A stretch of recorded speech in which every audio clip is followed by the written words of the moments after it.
ఆంధ్రప్రదేశ్ రాజధానిగా అమరావతికి చట్టబద్ధత. విభజన చట్టంలో సవరణకు అవకాశం ఉందేమో పరిశీలిద్దాం. ఉమ్మడి రాజధానిగా హైదరాబాద్ గడువు ముగిసింది కాబట్టి ఇబ్బంది ఉండకపోవచ్చు. ఈ అంశాన్ని ప్లాన్ మోడీ దృష్టికి తీసుకెళ్తా. పెట్టిన 1000 కోట్లకు రుణం ఇచ్చేట్టు బ్యాంకులతో మాట్లాడతా. అమరావతి శాసనాన్ని ఎవరిష్టం విజయం ఏర్పాటు. రాజధాని రైతులు, మహిళలకు చంద్రబాబు హామీ. పునః ప్రారంభోత్సవానికి కుటుంబాలతో కలిసి రావాల్సిందిగా ఆహ్వానం. సైనిక సన్నద్ధతపై కీలక భేటీలు. ప్రధాని మోదీతో రాజనాథ్తో 40 నిమిషాల పాటు చర్చ. అంతకుముందు త్రిదళాధిపతితో రక్షణ మంత్రి మంతనాలు.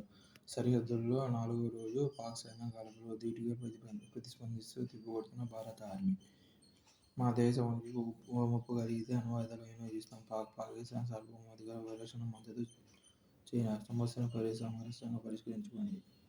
ఓటీటీలో అశ్లీల ప్రసారాలు ఆందోళనకరం. విచారణ సందర్భంగా సుప్రీంకోర్టు వ్యాఖ్య. కేంద్రానికి నోటీసులు జారీ. సార్లకు సమయం లేదు. 480 కేంద్రాల్లో ఇప్పటికీ ప్రారంభంగానే కుట్ర శిక్షణ. అధికారులు స్పందిస్తున్నా దాటవేస్తున్న నమ్మేలేరు. మహిళల ఎదురుచూపులు. ఏరోస్పేస్ రక్షణ రంగంలో భారీగా రాయితీలు. ముసాయిదా పాలసీపై భాగస్వామ్య పక్షాల అభిప్రాయ సేకరణ. పాల్గొన్న బీడీఎల్, డీఆర్డీఓ ప్రతినిధులు. తెదేపా నాయకులకు వ్యాహ్యానించారు. 10 జిల్లాల డీసీసీబీ, డీసీఎంఎస్ చైర్మన్ల నియామకం. బీసీలకు పెద్దపీట. సీనియారిటీ విధేయతకు గుర్తింపు. అమెరికాగా వెయిట్ అండ్ సీ. 50-60% మంది విద్యార్థులది ఇదే యోచన. విదేశీ విద్య కన్సల్టెన్సీ వెలువల. ఆగస్టు, సెప్టెంబర్ ఫాల్ సీజన్కు దరఖాస్తుల కరువు. యుద్ధ జ్వాలల్లో ప్రపంచ శాంతి.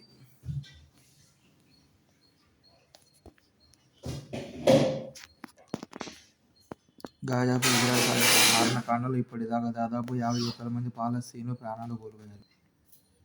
1.75 లక్షల కోట్ల ఆస్తి నష్టం వాటిల్లినట్టు అంచనా. రష్యా పాశవిక దాడిలో ఉక్రెయిన్లో మౌలిక వసతులన్నీ ఘోరంగా దెబ్బతిన్నాయి. దాని ఆర్థిక ప్రగతి కుంటుపడింది. అమాయకుల్ని హతమారుస్తూ, సాధారణ జనజీవితాల్లో నిప్పులు పోస్తూ ప్రపంచ శాంతికి పెనుపీటగా దాపురించిన వినాశకర యుద్ధాలు సత్వరం సమసిపోవాలని విశ్వ మానవాళి యావత్తు ఆశిస్తుంది. వైద్యంలో ఏఐ విప్లవం. కృత్రిమ మేధ ఏఐ అన్ని రంగాల్లో సమూల మార్పులు తెస్తున్నట్లే ఆరోగ్య రంగంపైన ప్రభావం చూపనుంది. రోగ నిర్ధారణ, చికిత్స, కొత్త మందులకు పరిశోధనలు, ఆవిష్కరణలన్నీ ఏఐ కారణంగా మారిపోతున్నాయి. ఆరోగ్య సంరక్షణ, బయోటెక్నాలజీ రంగాలను ఏఐ విప్లవీకరిస్తుంది. దీంతో ఒక వ్యక్తిలోని జన్యువుల ఆధారంగా అవసరమైన చికిత్సను అందించే రోజు దగ్గరలోనే ఉందనే నమ్మకం పెరుగుతోంది. 2019లోనే ఏఐ ఆల్గారిథంలు ల్యాబొరేటరీ సైన్స్ను చూసి ఊపిరితిత్తుల క్యాన్సర్ ఉందో లేదో 99% సరిగ్గా చెప్పగలిగాయని గూగుల్ హెల్త్ వెల్లడించింది. 2028లో ఐపీఎల్లో 94 మ్యాచ్లు. భారత్కు చావో రేవో. ఇండోనేషియాతో పోరు నేడు.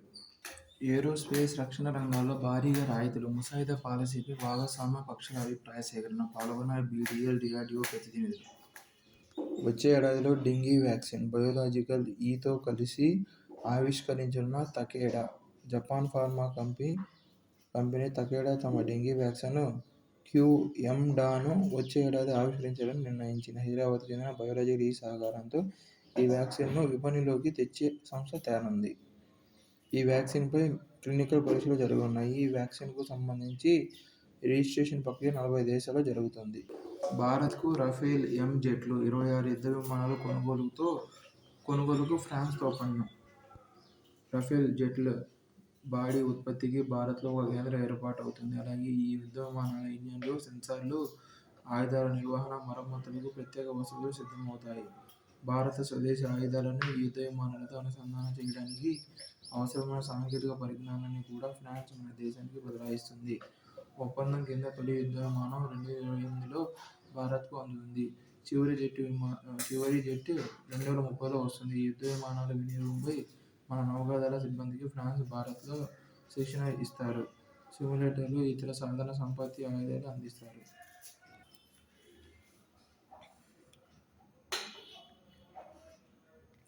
2015లో పెషావర్ కంటోన్మెంట్ ప్రాంతంలోని పాఠశాలపై ఉగ్రవాదులు ఒక్కముడిగా విరుచుకుపడి 140 మంది బాలబాలికల్ని కాల్చి చంపారు.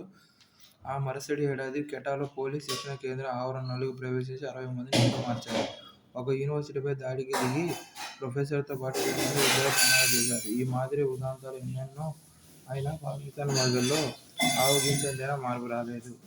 2016 నాటి పఠాన్కోట్ ఉగ్రదాడి తర్వాత జరిగిన ఇరు దేశాల సంయుక్త దర్యాప్తును నీరుగార్చిందెవరు? పాక్ ప్రతినిధులు మన దేశంలో ఉగ్రదాడుల్లో పాల్గొని వెళ్లగా మన ప్రతినిధి బృందాన్ని మాత్రం పాక్ గడ్డపైకి అనుమతించని వైనం తాము సేకరించిన సాక్ష్యాలను భారత్లో పంచుకునే తీరు షహబాజ్ మరిచారు. 2008 నాటి ముంబై బేలో ఉదంతంలో ఇచ్చిన సాక్ష్యాధారాలను ఏ గతి పట్టించారో గుర్తులేదా? అణ్వాయుధ దాడికి సిద్ధమంటూ బెదిరింపులకు దిగుతున్న పాక్ దుష్ట ప్రయత్నాలను ప్రపంచ దేశాలకు తెలియజెప్పాలి.